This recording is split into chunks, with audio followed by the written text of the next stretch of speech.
Today we're interviewing Frank Magnotti, the founder of Results. It's a pleasure to be interviewing you today. My name is Raul Kovaru. I'm an 8th grader at Oak Hill Academy and the vice president of CompanyRoots. My name is Cerise Shasti. I'm the sophomore at Homedale High School, and I'm the founder of CompanyRoots. Before the interview, we just wanted to thank you for taking your time. The first question that we always ask is, what were your company roots and how do they help you get into Results? Hey guys, thanks so much for having me. So what were my company roots?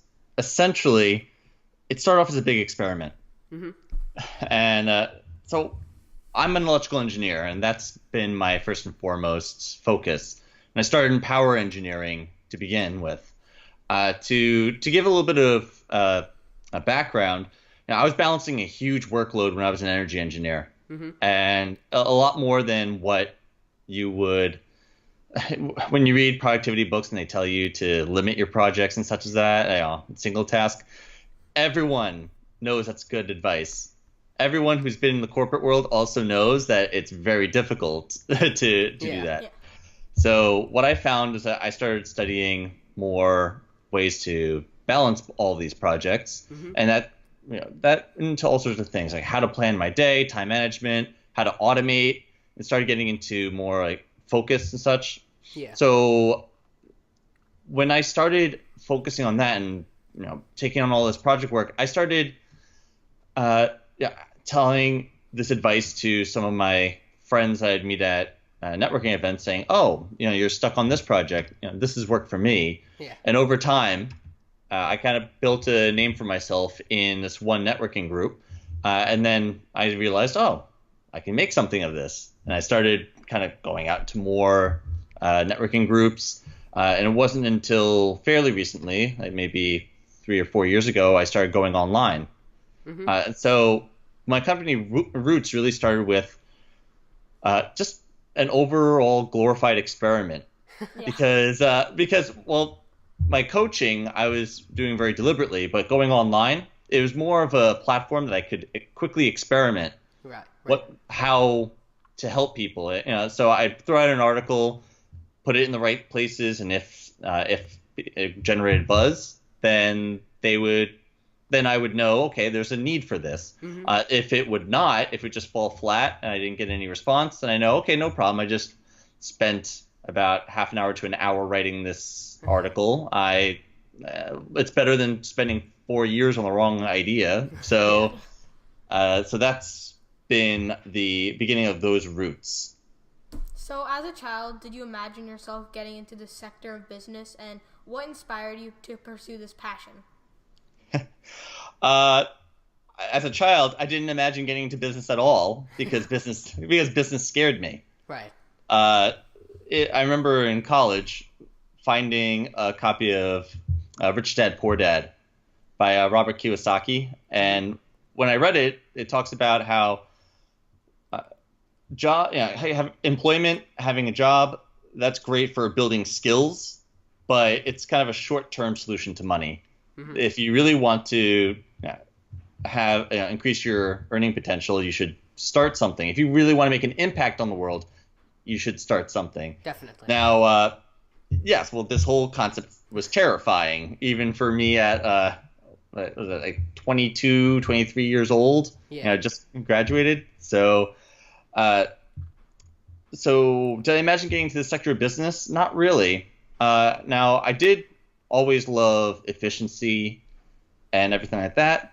And in my business, so I didn't get to talk much about what I'm doing, but I help coaches take their expertise and build it into products, because my expertise revolves around building products. Yeah. And building products that people want to buy, most importantly. Yeah. So did I imagine getting into the sector of business? No. What was the second part of your question again? What inspired you to pursue this passion? Oh, so essentially I saw myself lacking severely when I was balancing all these projects. I started feeling guilty, like, do I have to really give up all my having a life? Do I have to give up spending time outside of business in order to actually be a success? And so what I started doing is researching into this, I remember Googling at one point, maybe I should get an MBA. Maybe that's the trick. But then when I looked online for MBA, I found this long book list of 100 business books that is like, his argument, one of my favorite authors, Josh Kaufman from Personal MBA, his argument is that you don't need to mortgage your life on an MBA because there's certain people where an MBA makes sense. Right. But unless you're in those particular needs, like you're in a field that requires that standard, or you're an expat who has all their college experience overseas, unless you fall under a certain subsets of people, you can learn business just by reading the right books. And so I started diving really deep into productivity, project management, product management, and marketing, psychology. And as I kept on increasing my knowledge of these, I actually increased my value to my network, to my friends. And over time, you coach one friend, and then they start referring you to others. They start referring you to more, and that kind of grows from there. So that's really what drove me, was just a hunger to learn more in these areas. So that helped with growing networks and more networks. So. I'm sorry, what was your question? It's not a question, but one of our interviewers once said to build on your networks. So that's exactly what you said, gaining connections. So. Yeah. Oh yeah. I think where a lot of people go wrong, and I think a lot of people in high school, a lot of high schoolers could gain from this, is okay, how would you feel if some random person tried to friend you on Facebook and then you got a message from them asking you for things? Yeah, asking you to hey, could you do could you look at my homework for calculus and tell me, am I right? And also, can you give me the answers if I'm wrong? Yeah. How willing would you be to help them? Not very willing. Not. Now, why is that? You don't know them. You don't know them. They're asking a lot from you. You need to dedicate a lot of your resources. Especially for calculus. And they're not giving anything in return. And you're not really getting anything in return. You're getting kind of a vague promise in the future, maybe. They'll say, oh, I'll help you in the future with history if you help me with this. Yeah. Yeah, but I don't know you. I don't have that. You're not a friend of mine yet, for real. So people in corporate world do this all the time. Yeah. And they don't see, this is obvious to you because, you're dealing with social media all the time and all this. Yeah. But so many people actually try to reach out first and say, hey, I'd like to reach out to you, and I'd like to ask your help on this. Are you free for a phone call between these times? And and they're trying to rustle themselves on your calendar before you even know who they are. Yeah. Before they've built a relationship with you.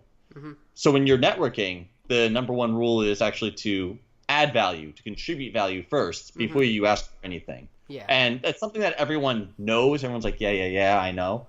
But just like, all right, have you ever done a presentation for your class? Definitely, yeah. All right. Have you ever had to sit and watch your other classmates give those presentations? Sadly. Yeah. How grueling is that? Very. It's they go up there, they read exactly what's off the slide, and it's and then what happens when your group goes up? Everyone else falls asleep as well. And it feels more interesting. You do the same exact thing. You know that this is not how a good presentation should go, but you do it. Why? You're just looking for the baseline minimum what the teacher will give you for a good grade. That's one thing. That's exactly, just to pass that through. And another thing I've noticed, and this stretches it past high school here, is a lot of people, when they don't know what to do, they try to follow what the majority would do, what everyone else does, because they don't know any better. Okay, I need to get fit, rather than actually look up articles to get better at this.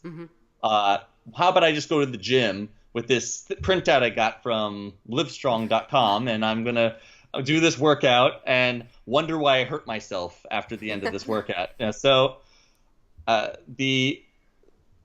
circle all this back to to summarize that you can be an awesome networker, even if you're shy, even if you're not like the super outgoing person, because you can actually focus on the giving value and actually building a relationship with the person you want to connect with, which is not what 90% of people are doing. So just by being a little bit better than everybody else, you are making huge leaps compared to the rest of them. Yeah.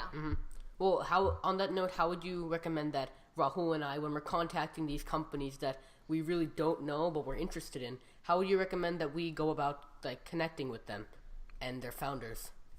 Okay, the first thing I would do before even reaching out to them is do your research. See what they're actually doing. You don't know how many people would just immediately email them saying, "Hey, I do this and I do that, and I am this." It's I syndrome. It's all about you.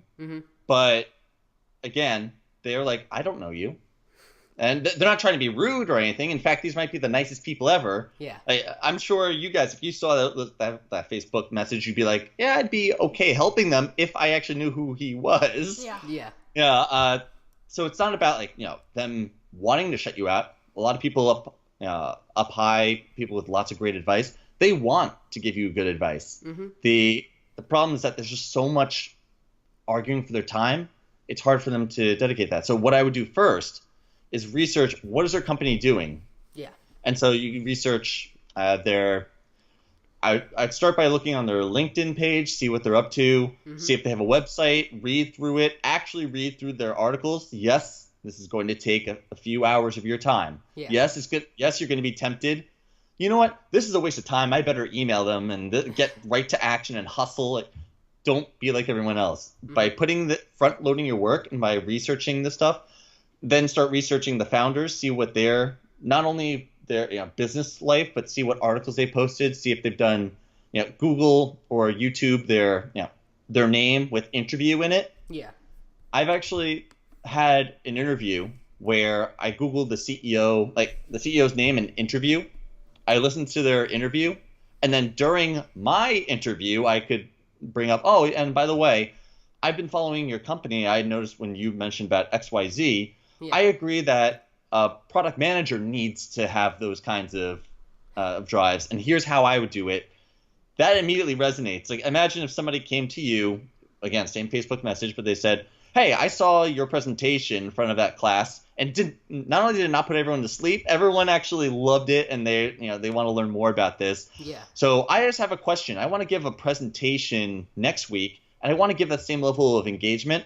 Other than modulating my voice and other presentation skills, like what would you say are like 2 things I should add to this presentation to make sure I'm unforgettable?" Would you be more willing to help them? I mean, why?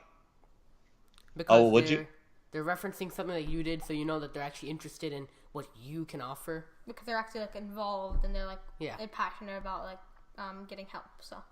Yeah, they actually care and they have a genuine interest in learning, and you probably be more than willing to help them. Yeah.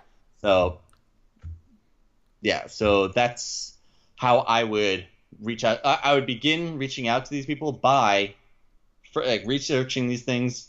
And then the second thing, just to tie this up, the second thing I would do is leverage what I'm best at to reach out to them. So I am actually not that good at emailing founders. Like, I'm not that good at grabbing attention of founders by email because it's hard for me to be found in that inbox. They have like thousands of emails. Yeah.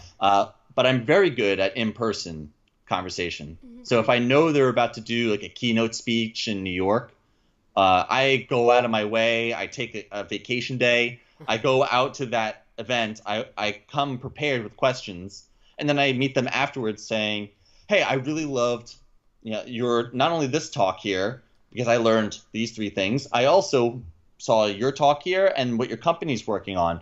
I'd love to learn more about this industry from you. Is it okay if once in a while I can forward you some questions and just I promise they'll be nice and short and everything." Yeah.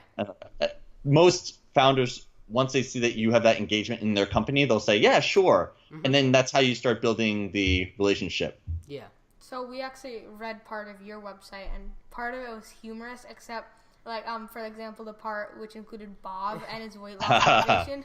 So do you try to make your articles, like, easily understandable for your reader to take in more knowledge, advice, and tips?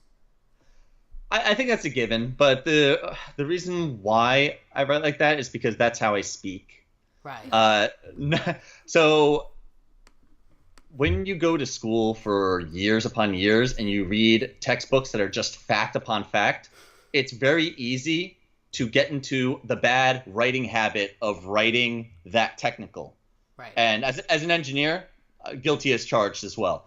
So if you actually want to connect with people, especially on an online platform, no one really, I'm going to say an unpopular opinion here, and it's going to upset a few listeners, but no one cares about the subject that you're teaching. Yeah, they kind of want to learn how to, they want to learn how to become better entrepreneurs, sure, but they don't really listen, they won't listen to your podcast because they want to learn about business per se. I mean, they more connect with you two.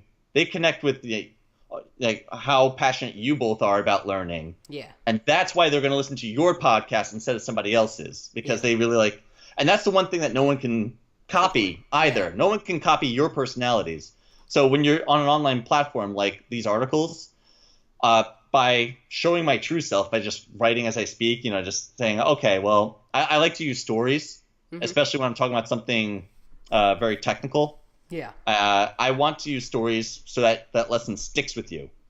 And so a lot of people get nervous, especially if you're writing about business stuff, like, oh, if I write about this, I'm going to look ridiculous. Well, yes, of course I'm going to look silly when I'm writing about Bob losing weight. But when you read it, that stuck with you, right? Yeah. Even after you're done with the article, the lesson of that article, do you remember the lesson of the article? I remember it was like, you have to set, I think it was something like set one goal at a time. Was that the one? It's like, if you want to achieve something, you have to eliminate things in an orderly fashion, and then, Yeah, sorry that I didn't mean to put you guys on the spot there, but this is actually perfect. Yeah. The fact that you picked up on that, and you actually said, oh, the lesson was focused on one thing at a time, right? You didn't take any notes, and yet the lesson of that article stuck with you. With us, yeah. Subconsciously. That's the reason why I tell some stories and illustration, and on top of connecting with my listeners. And I think that that refers back to what we had in a previous interview with Courtney Grange. He said that when people look at you, it's about looking at your story. It's about looking at your passion. Because if you have a certain idea that people want to it's like an idea people can steal, right? When you're presenting it to somebody, you have to present it in a way that takes yourself and it takes your passion. Because in the end, if you're running a business, you have to make it so that you're the one behind it, and it's your passion that's driving it. And I think that's definitely the important part here. Absolutely. Because I said before about I, no one cares about you. They care about themselves when they're looking for a problem. Like if you're writing an article and you say, I have done this and I have done that, all of a sudden, you don't care. Not from a bad perspective. I'm sure you care about me as a person, but with so much to read out there, you're just be like, okay, next article. Right. But once you get over that hump and once they start seeing, oh, this person gets me, then you are what drives it. Then they start caring about the person behind the message. Yeah. So you have to combine both. So before, when you were talking about you have to you have to remember what you read. That actually happens in school sometimes, because when people take tests, sometimes they aim for getting the good grade and not remembering the knowledge. So someone who may get a 90 may remember the knowledge, but someone may get 100 and then immediately forget it. So there's a big gap, since at least you took away some knowledge. So. And it comes back to hit you during the final and the midterm. So yeah. So that's exactly right. So personally, what do you think is more important, getting the full college degree or the real life experience? I know you kind of answered it already, but just explicitly, what do you think is more important? My answer to that is yes. Okay. And I'll tell you why. So yes, I know that there are stories of entrepreneurs out there who have left college. Like, everyone references Bill Gates. Like, everyone here knows about that. But when you look at the numbers, the real first of all, when you look at the statistics, that's a very much an anomaly. And people who are college educated, even if they go to work for themselves, are in a better place financially than people who just immediately jump ship. Yeah. So I would not forego the college experience. Mm-hmm. On the other hand, I think this question comes more down to how do you enjoy college. So once you go into college, it's not all about the classes. You should actually prioritize getting some experience in some way, shape, or form. And I don't just mean job experience. That's obvious. If your college has an internship program or a cooperative education program, then you do that. Do that, yeah, because that's going to mean so much more than a 4.0 GPA when you graduate. Mm-hmm. But I'm talking about more experience, like how you're going to be getting a lot of connections when you're at college. Most of your friends, don't think of your friends and your business life as two separate things. Your friends are in business too. There might be employees, they might be doing other things, but your friends now are eventually going to be in different industries, and you'll be able to help each other out throughout the rest of your life. Yeah. So make sure that you prioritize more of an action. You have to be more action oriented, not just go with the theory. Yeah. So with college, we actually met you through Jessica Yeager, who's a counselor for college. So in a way, your companies both have similarities and differences since you're trying to help people. But what is the main difference between your two companies? Oh, wow. Huge. Because it's kind of like asking what's the what's the key difference between YouTube and Yoplait, yogurt. It's like, well, basically we're very different. Maybe we're both coaches, but we're very different in the way we handle our business. Right. But I think it drives something home. As you network, you're going to be connecting with people who are in entirely unrelated fields to you. Yeah. And so you contributing value doesn't have to be just to your field. Yeah. You should be your mindset should be to contribute to a larger team. Yeah. So for instance, let's see. There's one of my friends had a challenge with he wanted to get on YouTube. Mm-hmm. He wanted to have some videos, and I said, "Oh, you know what? I know someone who specializes specifically in YouTube videos and like looking better and presenting stronger over video media. And she used to be a TV personality. Yeah. And then I connect him with her. It actually, you can contribute so much value. This actually answers the question of like, okay, I find these founders, how can I actually help them? Yeah. Like what value could I possibly give? They're so much higher. You have so much strength in, first of all, asking them for advice. Mm-hmm. And second of all, taking it. And third of all, coming back to them. And I'll circle back to that in a second. Mm-hmm. That's one huge piece of value that you can give them. Another one is by having a different network than them, you can say, oh, I know somebody in that. Would you like me to connect you? Mm-hmm. And of course, get both people's permission before you do it. But that is a strong method of doing that. So Jess and I have very different businesses. Yeah, definitely. However, we still help each other out by we meet every week on video calls, and we focus on, okay, these are the top 2 or 3 things that I want to do for my business this week. Yeah. And we talk it out with each other if we're ever stuck. Mm-hmm. And that helps you to not see the forest for the trees. You can actually, when you're in the middle of a busy week, it's good to have that kind of North Star with this team. So that's how she and I help each other. Yeah. And I think that circles back to how we like treat our interviews, because all the time, like after the interviews, we ask the founders like, is this idea a good idea? We give them things that we always think about, and we just kind of like run through them because they're the people with experience, you know? So it's always a good way to like fact check ourselves. Right. And when you do these experiments, I'm curious if I may ask you a question back. Mm-hmm. So when you have these ideas, how do you test them?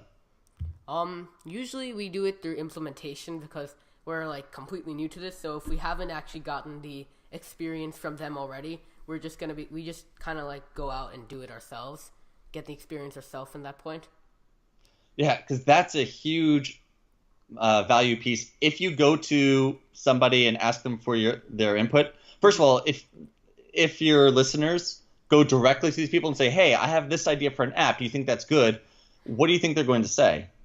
It depends on the app, I guess, but yeah. Well, in general, they'll probably tell you, "Well, have you tried testing it?" Yeah. Or like, "What have you tried?" Mm-hmm. And if your answer is, "Oh, I've just thought about it," your conversation doesn't go very far. But if you come to them saying, "Listen, I had this idea for an app. I market tested it with this, and I'm getting weird numbers here. I'm not sure how to read them. You know, like, how do I know this is a good idea or a bad idea based off of this?"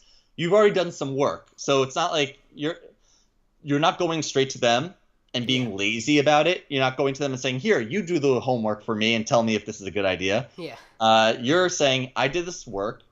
This is what I found, and then I'm asking for this piece of advice from you." Mm-hmm. And then keep in mind, even if you're asking for a small piece of advice, as they start liking you more and as you start helping each other out more, you can keep asking them for like, "Oh, I have another thing." And so you can always keep it simple and small and still get a lot of value from each other. Mm-hmm.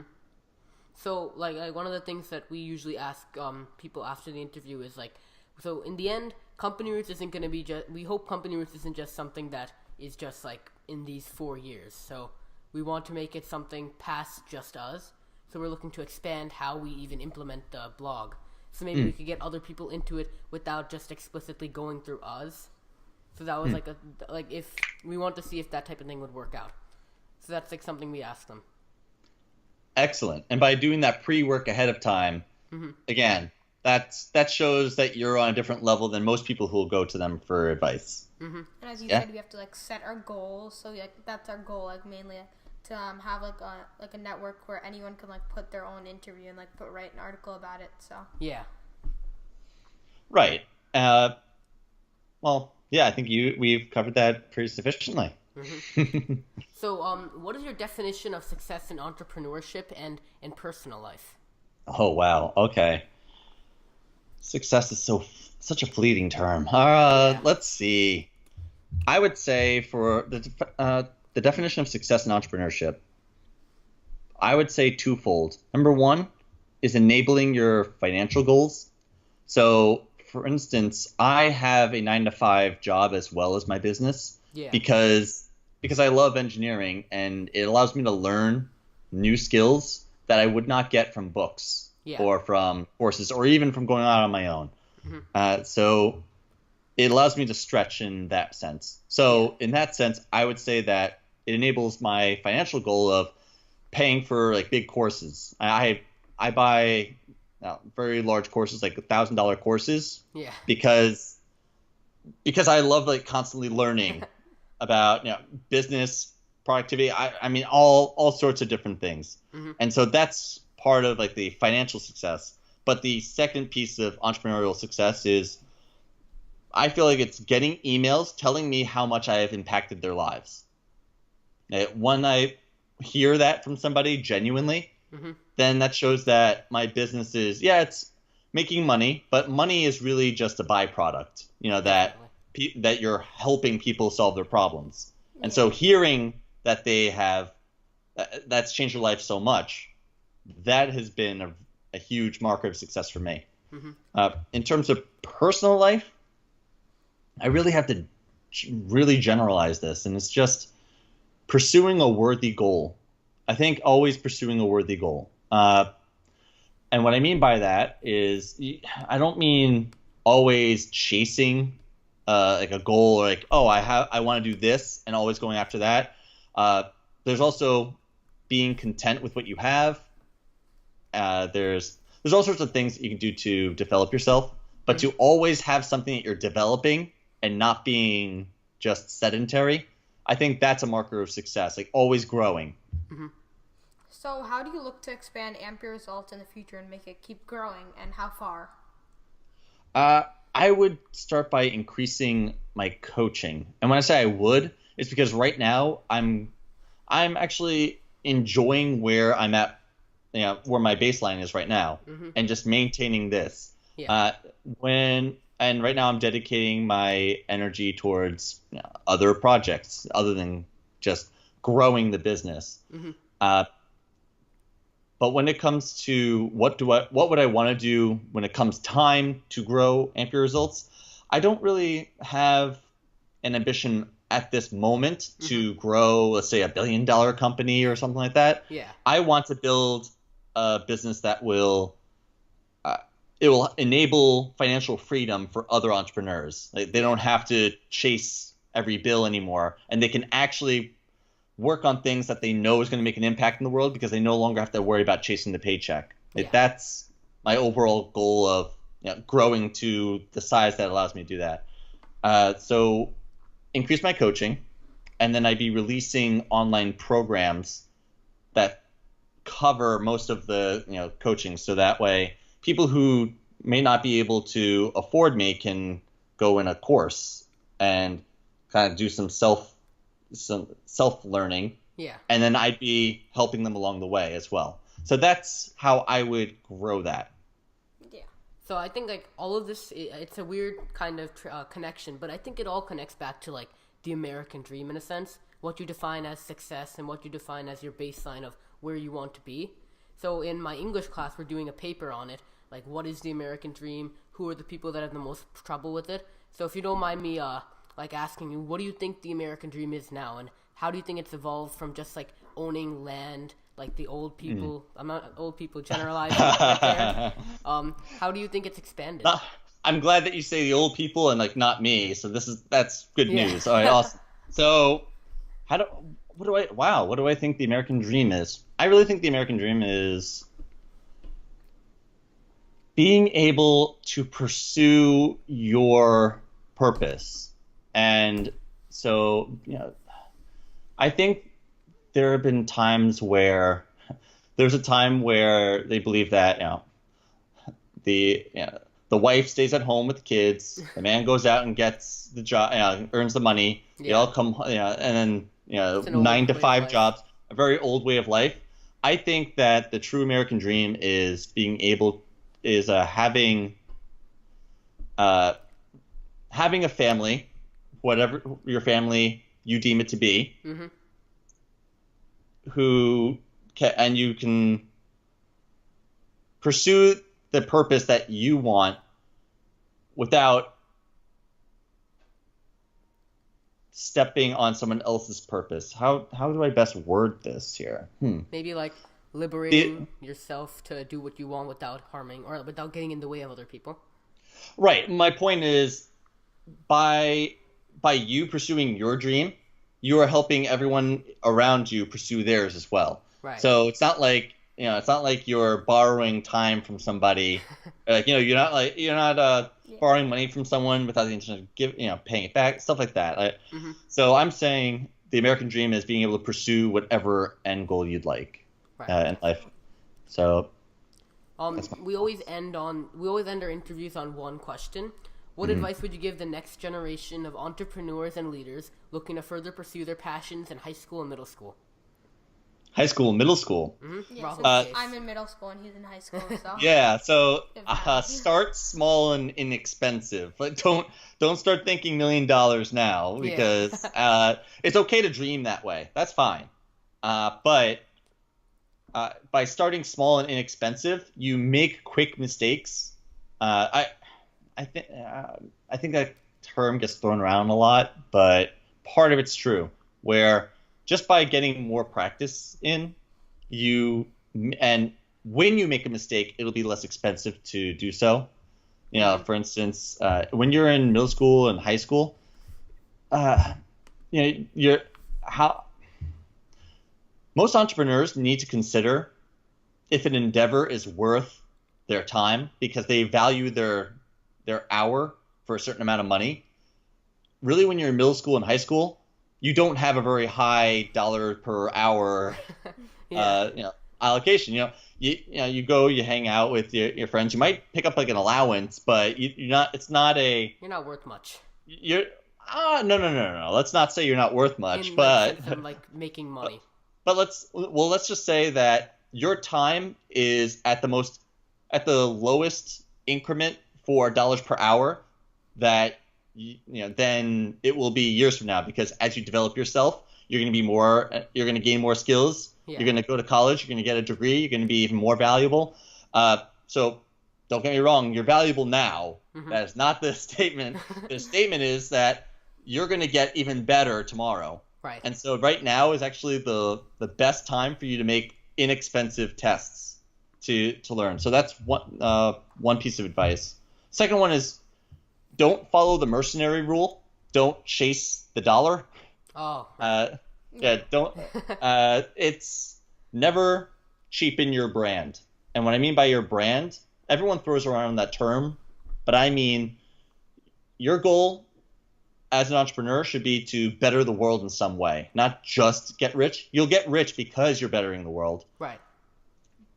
But never sell what you believe in, or let go, or take, or I'm trying to think of the best way to word it here, but just never sell out your own beliefs and your own values in order to chase a dollar. Right. And that's something that everyone says, yeah, we know, but it's also very easy to forget that when it's after you graduate college and you have all these student loans and you're like, yeah, well, this will be a quick few $100. I can, I wouldn't want to do this, but I guess it's good money. Yeah. You can get stuck in that cycle for a long time. And also others won't, once you have to just imagine, would I want this in my autobiography? Yeah. And finally, always add non-work. Yeah. So just some sort of fun always. Just to be ambitious, you don't need to work all the time. Yeah. And the reason why you need to add that fun is because one of the biggest reasons that entrepreneurs fail is not because they went bankrupt, it's because they burnt out. Right. It's because emotionally, psychologically, they burnt out. And I've had my fair share of burnout before, and it takes a long time to recover from. Mm-hmm.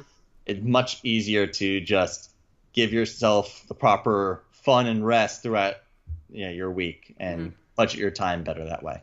Yeah. So today we interviewed Frank Magnotti, the founder of Amp Your Results. It was a pleasure interviewing you today, and thank you so much. Yeah. Absolutely. Thanks so much.